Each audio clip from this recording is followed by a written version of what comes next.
네, 가정의 달 5월. 오늘은 장기 실종 아동 문제를 되돌아보겠습니다. 현재 10년 이상 찾지 못하고 있는 장기 실종 아동이 거의 600명에 이릅니다. 네, 강산도 바뀐다는 긴 세월 동안 아이를 찾아 헤매고 있는 부모들은 지금도 희망의 끈을 놓지 않고 있습니다. 이들의 아픈 사연 들어봤습니다. 박은주 기자입니다. 신발장한 낡은 실내와 이 김도연이라는 석자가 또렷합니다. 19년 전 사라진 아들의 이름인데요. 아이고 세상에, 새 거였는데 세월이 너무 지나가지고 이게 사왔어요. 이 형체를 잃어가는 신발에 엄마의 가슴은 또다시 무너져 내립니다. 이 지적장애 1급으로 의사표현을 하지 못해 보살핌이 필요했던 도연이. 그런 도연이가 사라진 건 2001년 1월 29일 사회 적응 겨울이었습니다. 훈련차 학원에서 1박 2일로 경주 보문단지에 여행을 갔던 거죠. 우리 도예이를 1층하고 2층 있는 계단 참에다가 혼자 두더라고요. 이 부부는 아들을 찾아 전국의 장애인 시설과 정신병원을 찾아다녔습니다. 계속 도연이를 찾아다니면서 기록들이에요. 기록. 민가 시설을 찾아다니면서 주소하고 다 기록을 남겨뒀어요. 그렇게 보낸 시간이 무려 19년. 그래도 아들의 모습은 선명하기만 합니다. 12개월 때 뇌수종으로 수술을 했기 때문에 요 오른쪽에 요 머리만 살짝 들시면 요수 이만큼 한 10cm 가량 흉터 자국이 있어요. 이게 화가 난다든지 이러면은 이 오른손 엄지 손가락을 가지고 이렇게 목 성대를 툭툭 쳤어요. 40대였던 어머니는 이제 환갑이 됐지만 도연이를 포기하지 않고 있습니다. 19년이 지나니까 이게 그리움은 절대 작아지지를 않더라고요. 혹시나 제가 우리 도연이를 만났을 때 제가 건강하지 않아서 못 보살필까 봐 그게 최고 걱정이에요. 그런가 하면 20년째 딸의 흔적을 부둥켜 안고 살아가는 아버지도 있습니다. 이런 낙서들, 그림들 이런 것들이 우리 준원이가 한 거야. 이 갸름한 얼굴에 유달리 총명했던 6살 준원이가 마지막으로 목격된 곳은 집 앞 놀이터였습니다. 그러니까 2000년 4월 4일 날 오후 3시 반경에 이 놀이터에 우리 준원이가 놀고 있었어요.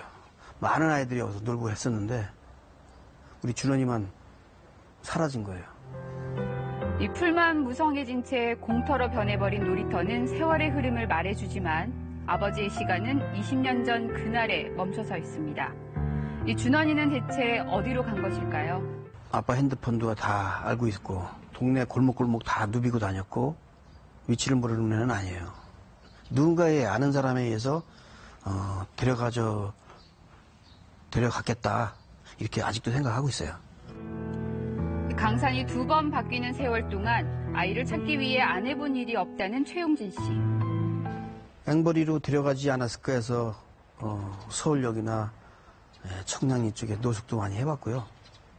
미친 듯이 전국을 이제 찾아 헤맸죠. 또 아이를 찾는 데 시간이 걸리다 보니까 자동으로 회사에서 해고가 되는 거죠. 직장도 관두고 가정 형편도 어려워졌지만 버티게 하는 건 이 준원이를 찾을 수 있다는 희망입니다. 준원아, 벌써 20년이 흘렀다. 이제는 네가 엄마 아빠를 찾아야 될 상황이 됐어.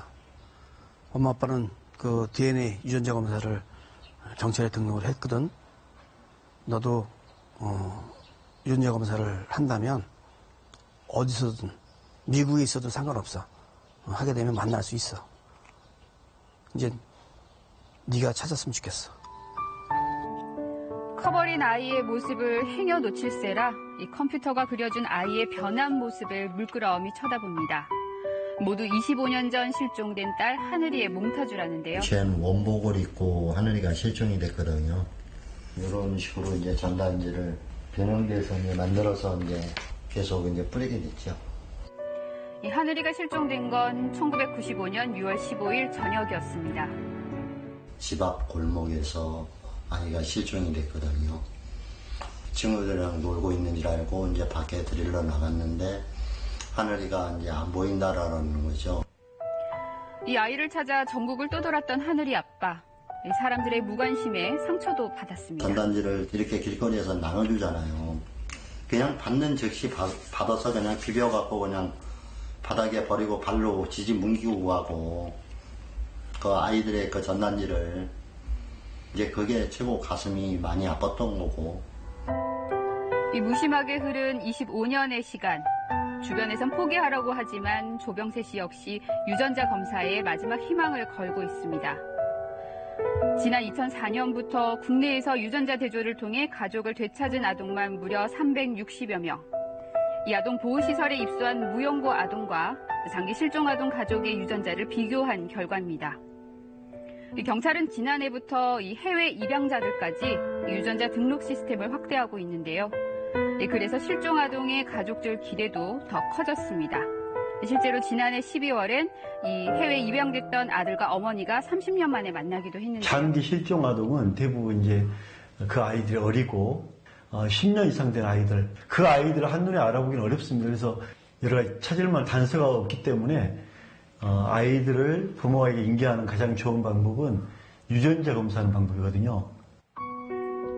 현재 10년 이상 가족 품으로 돌아오지 못하고 있는 장기 실종 아동은 598명.